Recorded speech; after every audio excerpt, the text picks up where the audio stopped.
पूछा जा रहा है आपको, खुमान रासों का रचनाकार कौन था? खुमान रासों का रचनाकार कौन था?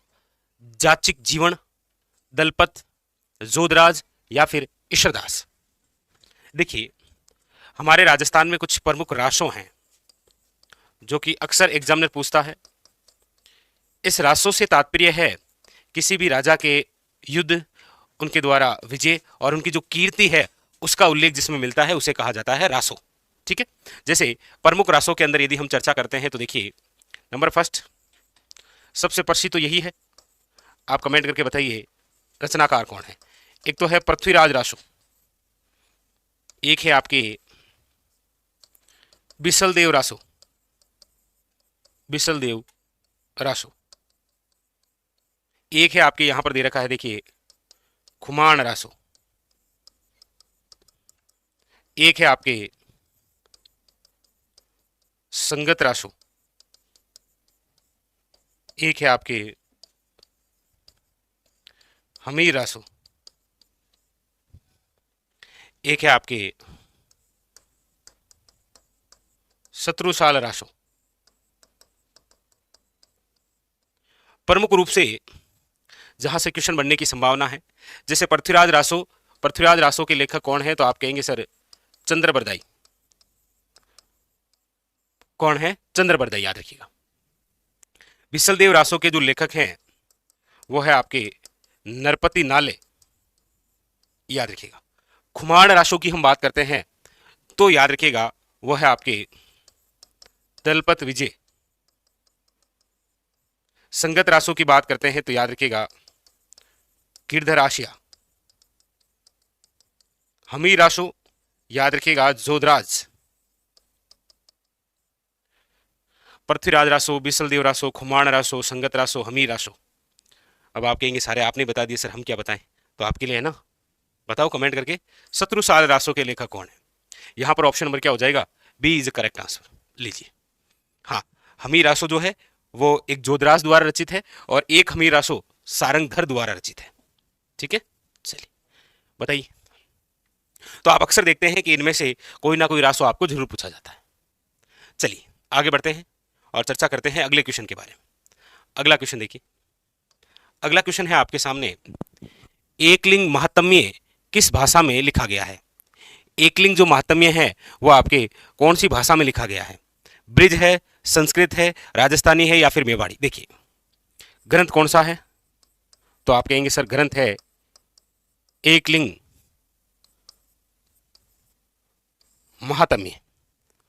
कौन सा है? एकलिंग महात्म्य। और देखिए, ये जो एकलिंग महात्म्य ग्रंथ है, इस ग्रंथ को शुरू करने वाले कौन थे? याद रखिएगा राणा कुंभा। लेकिन याद रखिएगा इसी ग्रंथ को पूर्ण किसने किया था? तो आप कहेंगे सर पूर्ण किया था कान्हा व्यास ने। याद रखिएगा, राणा कुंभा ने एकलिंग महात्म्य का पहला भाग लिखा था और इस एकलिंग महात्म्य का जो प्रथम भाग है उसे कहा जाता है राजवर्णन, और कुंभा ने जो भाग लिखा उसे कहा जाता है एकलिंग महात्म्य का राजवर्णन भाग। ठीक है, और यहां पूछा गया है कौन सी भाषा है? तो नो डाउट संस्कृत भाषा ही है। ऑप्शन नंबर जो है वो हो जाएगा आपके सामने B is the correct answer. कौन सी भाषा है? संस्कृत भाषा है। ठीक है, हाँ, संस्कृत। चलिए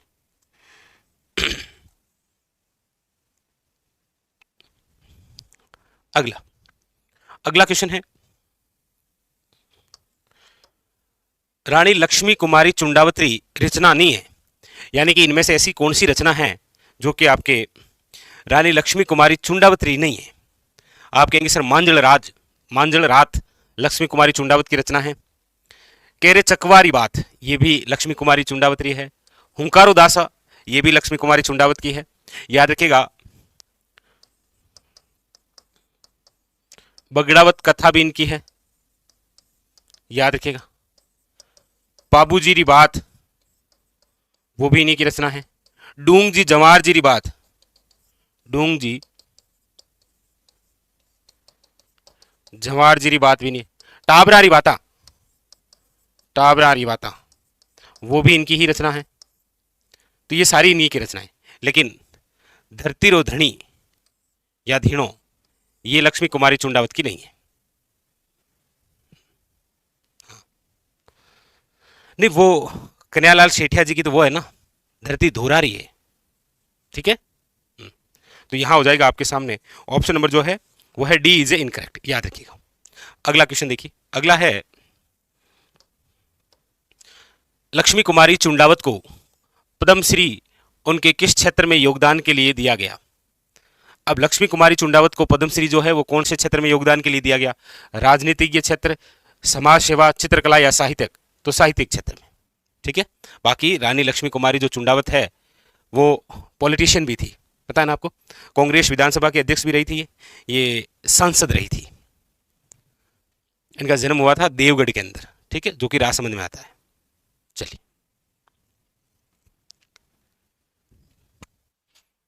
अगला देखिए, अगला है रूसी कथाओं के राजस्थानी अनुवाद, यानी जितनी भी रूसी कथाएं हैं उनका राजस्थानी अनुवाद गजबन के लिए सोवियतलैंड नेहरू पुरस्कार किसे दिया गया था। याद रखिएगा, लक्ष्मी कुमारी जो चुंडावत है उन्होंने जितनी भी रूसी कथाएं हैं उनको राजस्थानी अनुवाद दिया था, किस नाम से, गजबन के नाम से, इसीलिए इनको सोवियतलैंड नेहरू पुरस्कार से सम्मानित किया गया था। याद रखिएगा, ऑप्शन नंबर है आपके सामने D is a correct answer. अगला लीजिए, अगला है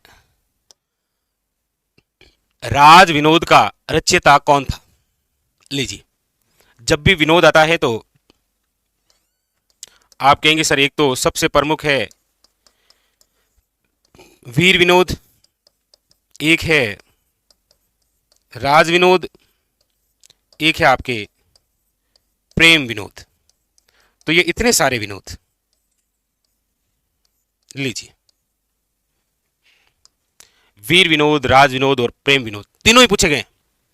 इससे पहले हमने वीर विनोद से रिलेटेड क्वेश्चन देख लिया था, अब ये देख लीजिए आपके सामने राज विनोद से रिलेटेड क्वेश्चन है। तो वीर विनोद के लेखक तो आपको पता ही है कौन है, तो आप कहेंगे सर कविराज श्यामलदास दतीवाड़िया। ठीक है। राज विनोद के लेखक कौन है, तो आप कहेंगे सर सदाशिव भट्ट, सदाशिव भट्ट। प्रेम विनोद के लेखक कौन है, तो याद रखिएगा छत्रकुंवरी। याद कर लीजिए तीनों ही, तीनों विनोद जो है वो बहुत इंपॉर्टेंट है, याद कीजिए।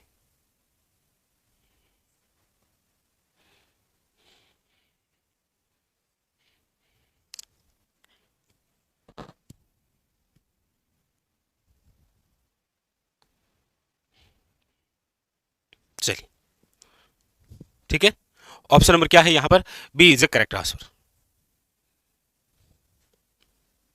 अगला, अगला है सदाशिव भट्ट का पाक शास्त्र पर लिखित ग्रंथ राय विनोद किस राज्य से संबंधित है। सदाशिव भट्ट द्वारा राय विनोद या फिर राज विनोद भी कह सकते हैं आप, ठीक है, वैसे प्रमुख रूप से तो ये राज विनोद ही है। राज या राय विनोद किस राज्य से संबंधित है, याद रखिएगा इसके अंदर बीकानेर है। जिस प्रकार आपको पता हो वीर विनोद के अंदर किसका उल्लेख है, तो आप कहेंगे मेवाड़ यानी कि उदयपुर के शासकों का। ठीक है। अगला देखिए, अगला है आपके सामने महाराजा कल्याणमल के आग्रह पर भट्ट सदाशिव ने किस ग्रंथ की रचना की थी। नाम क्या है, महाराजा कल्याणमल। और कल्याणमल को कौन नहीं जानता, जैसा नाम वैसे इनके काम है जी। ये बीकानेर के हैं महाराजा कल्याणमल, वही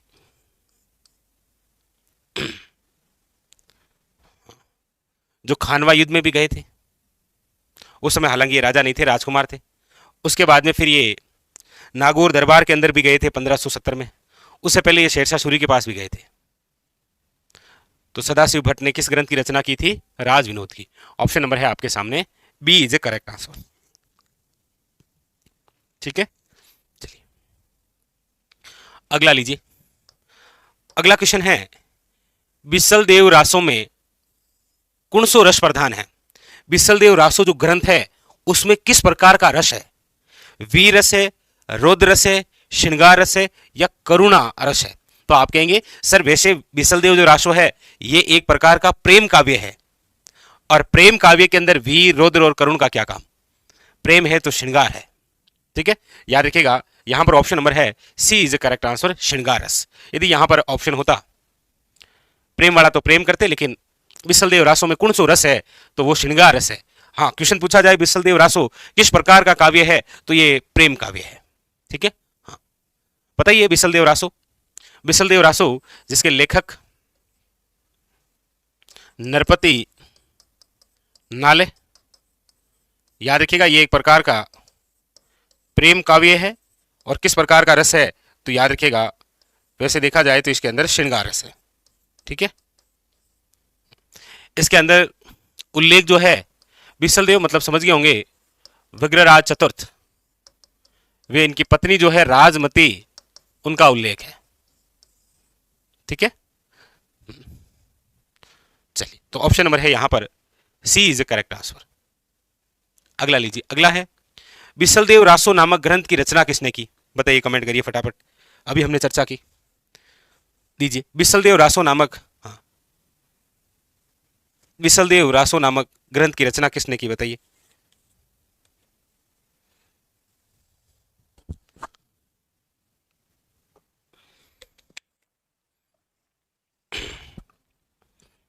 बिल्कुल, ऑप्शन नंबर है बी इज करेक्ट आंसर, नरपति नाले। अगला, बिसलदेव रासरी कथा में नायक व नायिका है। लीजिए, ये जो बिसलदेव रास है ना, बिसलदेव रासो जो कि एक प्रेम काव्य है, इस प्रेम काव्य के अंदर कौन नायक है, तो बिसलदेव यानी कि विग्रहराज चतुर्थ स्वयं नायक है। और नायिका कौन है, तो उनकी रानी राजमती। तो राजा बिसलदेव और रानी राजमती इनका नायक और नायिका है जी। ठीक है, ऑप्शन नंबर जो है वो हो जाएगा आपके सामने A is a correct answer. अगला, अगला है बिसलदेव रासो किण भांत्रो काव्य है। अब बताइए बिसलदेव जो रासो है वो किण भांत्रो काव्य है, भक्ति काव्य है, प्रकृति काव्य है, वीर काव्य है या प्रेम काव्य है? तो आप कहेंगे सर प्रेम काव्य है, क्योंकि इसके अंदर जो जानकारी है वो विग्रह चतुर्थ यानी कि बिसलदेव और उनकी रानी राजमती के बारे में है, याद रखिएगा।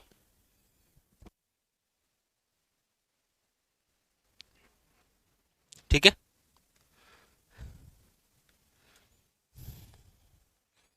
चलिए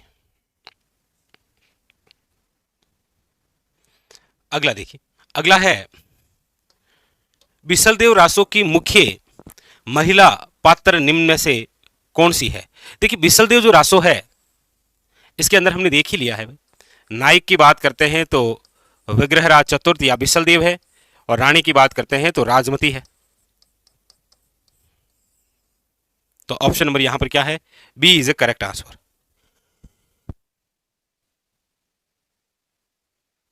बिल्कुल, ऑप्शन नंबर जो है वो हो जाएगा B is a correct answer.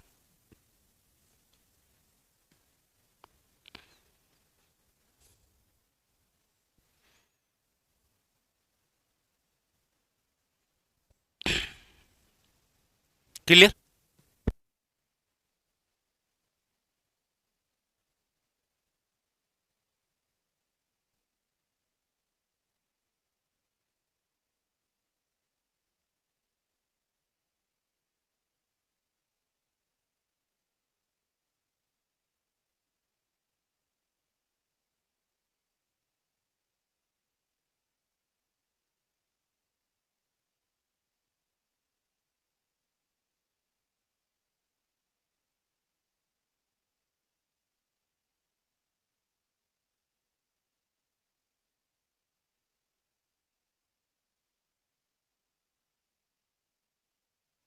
चले आगे,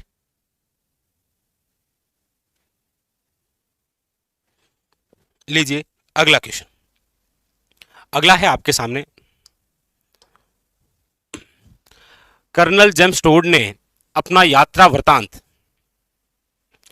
ट्रेवल इन वेस्टर्न इंडिया किसे समर्पित किया? यहां पर पूछा जा रहा है कि कर्नल जेम्स टोड ने अपनी जो यात्रा वृतांत है ट्रेवल इन वेस्टर्न इंडिया किसे समर्पित की है? Lord Minto, Lord William Bentinck, Yati Gyanchandra या विलियम हंटर ब्लेयर? देखिए वैसे देखा जाए ना तो कर्नल जेम्स टोड की जो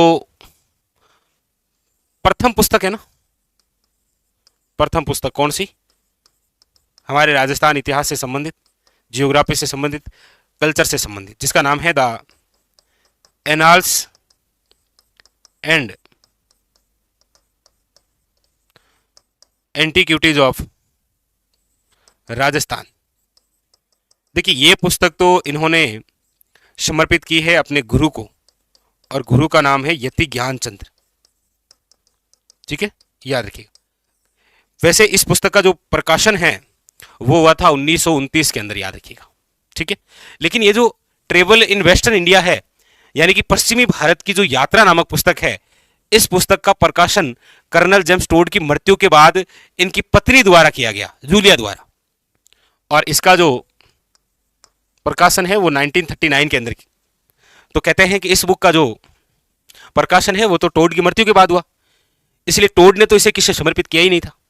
लेकिन फिर भी इस प्रकार से कोई क्वेश्चन आए तो आपको ध्यान रखना होता है कि इसका जो राइट आंसर है, यहां पूछा जा रहा है कि कर्नल जेम्स टोड की जो पुस्तक है अपना यात्रा वृतांत ट्रेवल इन वेस्टर्न इंडिया, यानी कि पश्चिमी भारत की जो यात्रा है वो जिसे समर्पित की गई है वो है lord William Bentinck. Option number जो है वो है B is the correct answer. ठीक है, हालांकि इस पर्सन पर स्टार लगा हुआ है, ये पर्सन डिलीट किया गया था, और आपको पता ही है हमारे राजस्थान के अंदर तो प्रश्न पत्र में पर्सन डिलीट करने का तो एक अलग ही रिवाज है। बाकी इसका राइट आंसर याद रखिएगा बी। चलिए नेक्स्ट, अगला अगला क्वेश्चन है, पश्चिमी राजस्थान की यात्रा नामक ग्रंथ की रचना किसने की है? पश्चिमी राजस्थान की यात्रा नामक जो ग्रंथ है उसकी रचना अर्जुनलाल सेठी। आप कहेंगे नहीं सर, अर्जुनलाल सेठी की भी रचनाएं बड़ी प्रसिद्ध रही है। देखो याद रखना होता है, स्त्री मुक्ति, शूद्र मुक्ति, और खासकर इनका एक नाटक महेंद्र कुमार, ये बड़ा खास है, याद रखिएगा। महेंद्र कुमार नाटक के लेखक कौन है? अर्जुनलाल सेठी। तो इनकी ये भी रचना है। सागरमल गोपा की आप बात करेंगे तो सागरमल गोपा की आपके इनकी भी प्रसिद्ध है, जैसे एक है आपके आजादी के दीवाने, आजादी के दीवाने, जैसे जैसलमेर का गुंडाराज, जैसलमेर का गुंडाराज। यहां पर पूछा गया पश्चिमी राजस्थान की यात्रा, तो जेम्स टोड। ऑप्शन नंबर जो है वो है D is the correct answer. ठीक है, अगला लीजिए।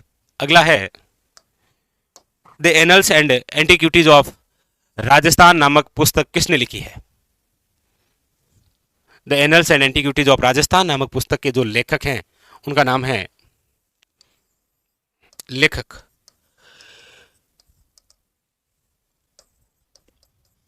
बहुत ही इंपॉर्टेंट, कर्नल जेम्स टोड। इसका जो प्रकाशन है वो हुआ है 1929 लंदन। ये पुस्तक जिसे समर्पित की गई है वो है आपके टोड के गुरु, जिनका नाम है यति ज्ञानचंद्र। याद रखिएगा। तो ऑप्शन नंबर यहां पर हो जाएगा B is the correct answer, James toad.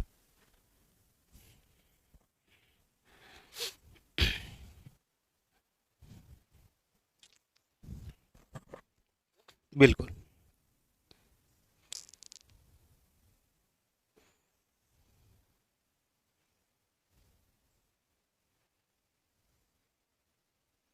चलिए आगे चलें। तो अगला देखिए, अगला क्वेश्चन, अगला क्वेश्चन क्या कह रहा है? अगला क्वेश्चन, अगला है आपके सामने प्रबंध कोश। प्रबंध कोश का लेखक निम्नलिखित में से कौन था? प्रबंध कोश का लेखक निम्न में से कौन था? याद रखिएगा, प्रबंध कोश के जो लेखक हैं उनका नाम है राजशेखर। राजशेखर आपने नाम सुना होगा। हालांकि एक चंद्रशेखर है, चंद्रशेखर की भी एक रचना बहुत प्रसिद्ध है जो एग्जाम में पूछता है, वो है हमीर हट। ये राजशेखर जिसकी रचना प्रबंध कोश है, इसके अलावा कर्पूर मंजरी भी है, काव्य मीमांसा भी है, बाल रामायण भी है। याद रखिएगा। तो ये चार रचना तो वेरी वेरी इंपॉर्टेंट है। किसकी? राजशेखर की। प्रबंध कोश, कपूर मंजरी, काव्य मीमांसा और बाल रामायण। ठीक है, चलिए तो यहां पर जो ऑप्शन नंबर है वो हो जाएगा आपके सामने A is a correct answer, Chandrashekhar, sorry Rajshekhar. Chandrashekhar की हमीरहट याद रखना है, ठीक है।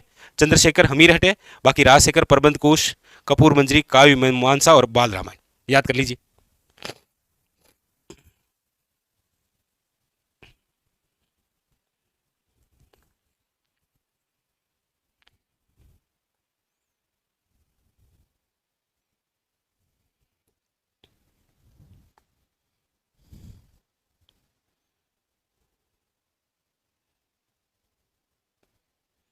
चलिए आगे, अगला क्वेश्चन देखिए। अगला है भगत आंदोलन शीर्षक के नाम से पुस्तक के लेखक हैं। देखिए आप सब जानते हैं कि हम जब राजस्थान के अंदर आंदोलन पढ़ते हैं और उसमें भी जनजातीय आंदोलन, तब आप पढ़ते हैं भगत आंदोलन। भगत आंदोलन चलाने वाले जो व्यक्ति थे उनका नाम है गोविंद गिरी। गोविंद गिरी जिनका जन्म 1858 के अंदर, हाँ, बंजारा परिवार में हुआ था, डूंगरपुर जिले के बादशाह ग्राम में। उनके द्वारा जो आंदोलन चलाया गया था वो था भगत आंदोलन। इस भगत आंदोलन के तहत ही एक घटना होती है 17 नवंबर 1913 को, जिसे आप कहते हैं मानगढ़ पहाड़ी का हत्याकांड, जो राजस्थान का जलियांवाला बाग हत्याकांड कहलाता है। लेकिन यहां पूछा यह गया है कि भगत आंदोलन शीर्षक के नाम से पुस्तक के जो लेखक हैं वो कौन है। याद रखिएगा वीके वशिष्ठ। ऑप्शन नंबर जो है वो है आपके सामने B is correct answer, VK Vashishtha. ठीक है,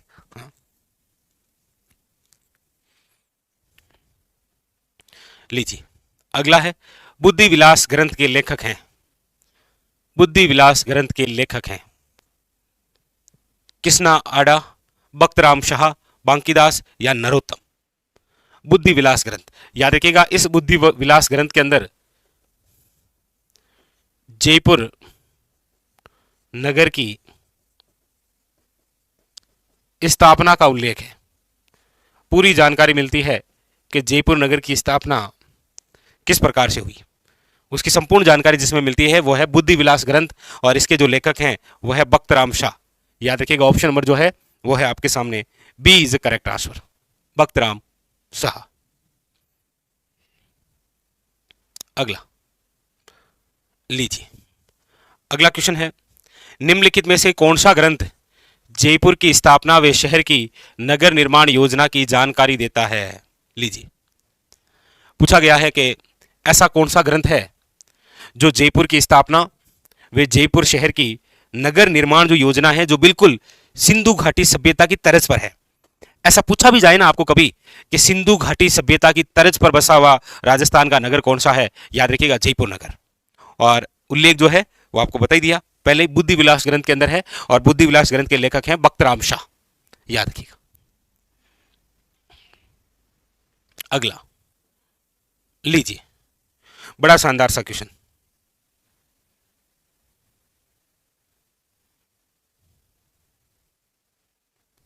पूछा जा रहा है हूं गोरी किण पीवरी उपन्यास के रचयिता है विजयदान देथा, यादवेंद्र शर्मा, राग्य राघव या श्रीलाल नथमल। हूं गोरी किण पीवरी, हूं गोरी किण पीवरी, या फिर एक और मुख्यमंत्री, या फिर इसके अलावा आप देखते हैं तो वह है जोग संजोग। ठीक है, तो ये सारी रचनाएं जो है वो किसकी है, यादवेंद्र शर्मा की। इसमें से एक तो हूं गोरी किण पीवरी, एक याद रखिएगा जोग संजोग। अच्छा है, पूछा जा सकता है। सो जोग संजोग, एक और मुख्यमंत्री, एक और मुख्यमंत्री लेखक कौन है, याद रखिएगा यादवेंद्र शर्मा। ठीक है, हाँ। अगला लीजिए, अगला क्वेश्चन। अगला है राजस्थानी साहित्य में पौरा क्या है। राजस्थानी साहित्य के अंदर पौरा क्या है बताइए। गद्य के लिए इस्तेमाल किया जाने वाला एक अलंकार, बहादुरों के विशेष कार्यों का वर्णन करने वाली रचना, इसका प्रयोग साहित्य में श्रृंगार रस के लिए किया जाता है, व्युत्पत्ति स्वर्ग के लिए प्रयुक्त शब्द।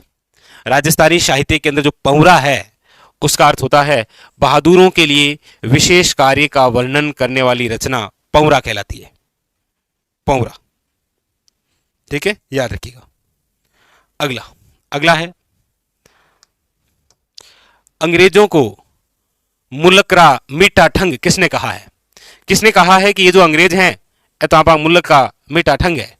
और एक इसी प्रकार की वो रचना है, आयो अंग्रेज मुल्क रे ऊपर, आयो अंग्रेज मुल्क रे ऊपर, याद रखिएगा, आयो अंग्रेज मुल्क रे ऊपर। इसके तो लेखक हैं बांकीदास। कौन है? बांकीदास।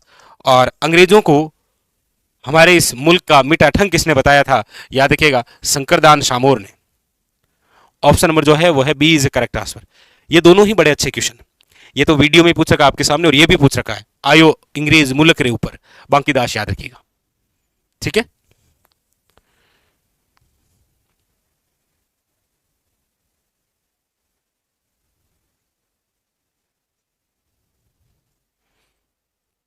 अगला देखिए, अगला है, रिंदरोही किसकी रचना है?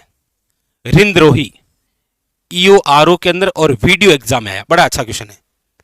रिंदरोही किसकी रचना है? मालचंद तिवारी, चंद्र प्रकाश दवेल, पारस अरोड़ा या फिर अर्जुन देव चारण? याद रखिएगा, बहुत अच्छा क्वेश्चन है ये, रिंदरोही। ठीक है, इसके जो लेखक है वो है अर्जुन देव चारण।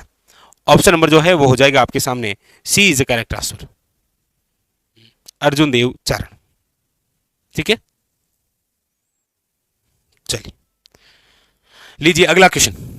अगला है आपके सामने, ये लो, आखिर में ये विनोद भी आ गया।